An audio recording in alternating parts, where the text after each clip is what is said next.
Est-ce que tu sais ce que c'est le jubilé chrétien? J'en ai entendu parler, mais je ne suis pas sûre de comprendre. Bien sûr, le jubilé chrétien, c'est une tradition qui remonte à l'Ancien Testament. Dans la Bible, c'est une année très spéciale qui avait lieu tous les 50 ans. C'était une année de grand pardon où les dettes étaient effacées et les esclaves libérés. Oh, c'est intéressant, mais alors dans le christianisme, ça a gardé la même signification? En quelque sorte, dans l'Église catholique, le jubilé est une année sainte proclamée par le pape.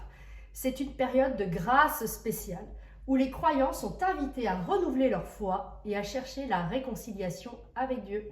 Ça doit être un événement rare, non?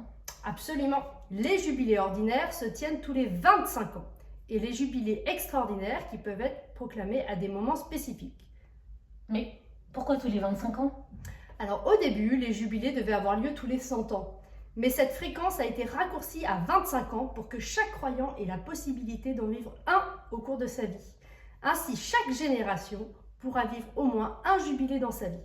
Et si c'était le nôtre cette année? Et donc, si je comprends bien, c'est un temps inédit pour les chrétiens. Mais ça sert à quoi? C'est un peu un nouveau départ dans ta vie spirituelle, une sorte de reset pour te recentrer ta vie autour de Jésus et obtenir un pardon complet ou des indulgences un peu spéciales. En langage chrétien, ça s'appelle un temps de conversion, de miséricorde et de renouvellement spirituel. Ça s'articule autour de 4 axes. Le pèlerinage à Rome, la confession, la communion et la prière pour le pape. C'est pour tous les catholiques, mais aussi pour toute personne qui cherche une réconciliation spirituelle. Et concrètement, un jubilé, ça se passe comment? Alors, avant tout, c'est une période de joie avec des tas de célébrations, des grandes messes, des pèlerinages thématiques, des rencontres internationales avec des jeunes, des familles. Il y a aussi des initiatives pour les pauvres et des missions de charité qui incarnent l'esprit de miséricorde du jubilé. Les papes en profitent parfois aussi pour publier des écrits importants. Et si on ne peut pas aller à Rome cette année-là pour le pèlerinage? Et bien pas de souci, l'Église organise aussi des événements dans les diocèses locaux. Tu peux visiter des églises jubilaires près de chez toi, participer à des célébrations spéciales et accomplir les mêmes actes de foi pour recevoir les indulgences.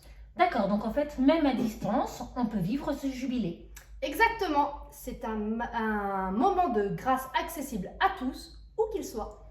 Ah, merci pour cette explication.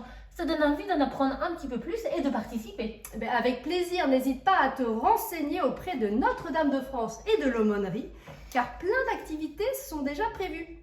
Et ça commence d'ailleurs ce week-end avec une messe le 12 janvier à Notre-Dame de France pour l'ouverture symbolique de notre Porte Sainte.